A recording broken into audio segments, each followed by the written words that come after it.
He's like 37, 38 years old, but not only that, he's got a million miles on the clock.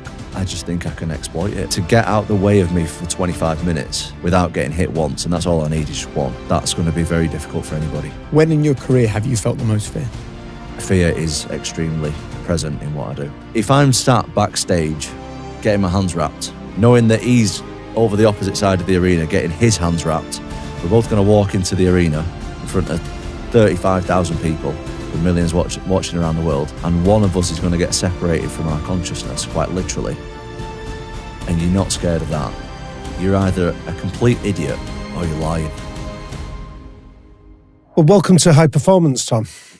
Now, we're here on a podcast called High Performance, and you unfortunately can't call yourself the highest performing heavyweight in UFC at the moment due to the presence of Jon Jones. How do you feel about that? What are your thoughts on addressing that? Well, I'm trying. I'm trying to.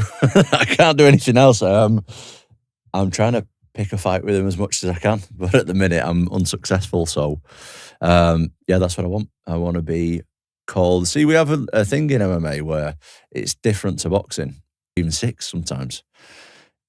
World champions at every weight. In the UFC, we have 1, but in my division, we have 2, which is weird. I don't like it. Jon Jones doesn't want to take the risk at the moment, so I actually have a meeting tonight about it. So we're going to find out what happens tonight, believe it or not. What do you think you can do to make that fight happen? Me personally, I can't do anything. I think it's just down to money.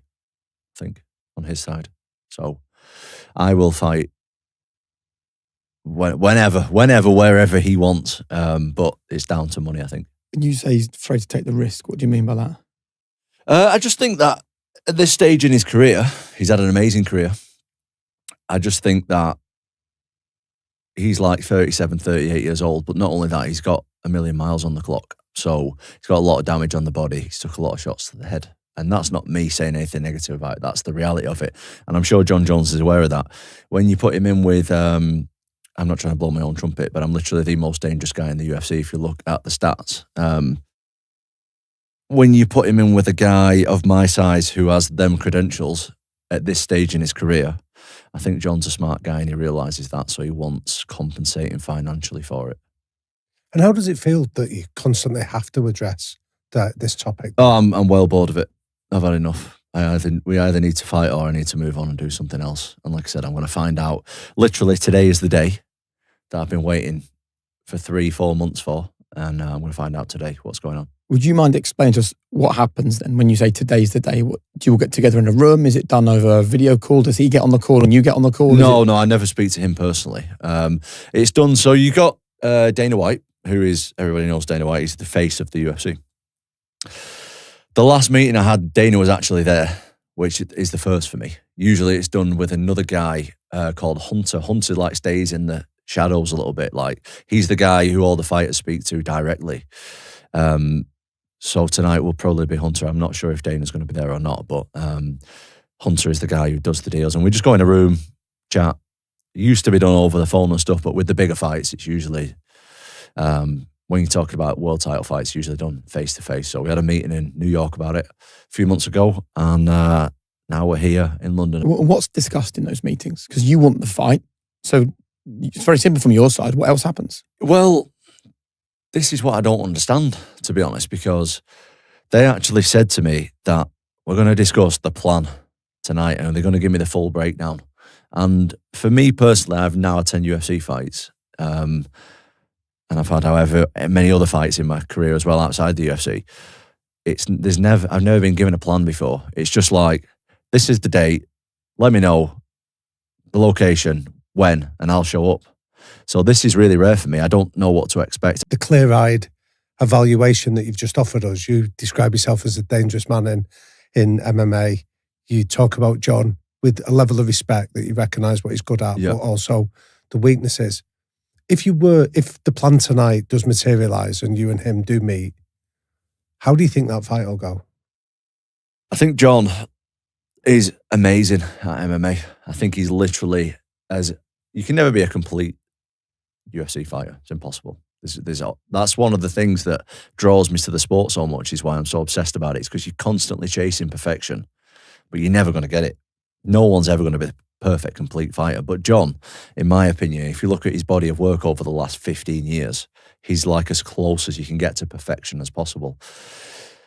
That being said, he's got a lot of miles on the clock, and he's fighting one of the most concussive punchers in UFC history. And I just think I can exploit it. Like, I think to get out the way of me for 25 minutes at this point in his career without getting hit once, and that's all I need is just one, I think that's going to be very difficult for anybody, I think. But where do you think the threats to you will come from? What, me threatening him? No, or him as threatening opposed to me? What do you think he can do to you? He's got a lot more experience than I do.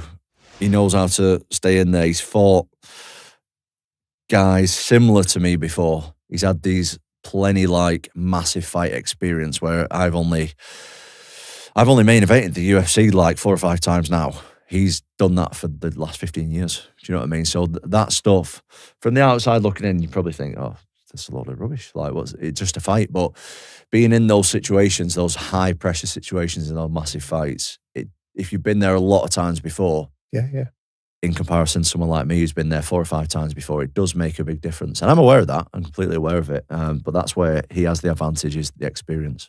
Let's talk then about the psychology.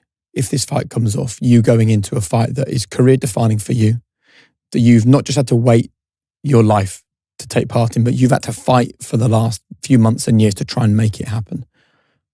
How present is fear the moment that fight is confirmed? Well, I'm actually one of the rare UFC fighters that I'm aware of that will sit here and look you in the eyes and talk about fear, because a lot of UFC fighters like to pretend they're not scared. Now, I've basically spent my life in gyms and backstage at events and in these changing rooms. And listen, I'm yet to see a person who isn't scared. But it's very rare that you'll get a UFC fighter who will talk about fear. Wow. Now, because it's a taboo subject. People want to be this big alpha guy, don't they? Who's like, oh, I'm getting in there, having a fight in a cage with somebody. Listen, if you're not scared, then you're either a complete idiot or you're lying. Like, I'm willing to step in the cage we're talking about Jon Jones here, who is the most dangerous guy to ever fight in MMA. So I'm talking about potentially the most dangerous man, unarmed, on earth, right, who I'm potentially going to fight with. Now, if I'm sat backstage getting my hands wrapped, knowing that he's over the opposite side of the arena getting his hands wrapped, we're both going to walk into the arena in front of 35,000 people with millions watching around the world, and one of us is going to get separated from our consciousness, quite literally, and you're not scared of that, then, like I said, you're either a complete idiot or you're just lying.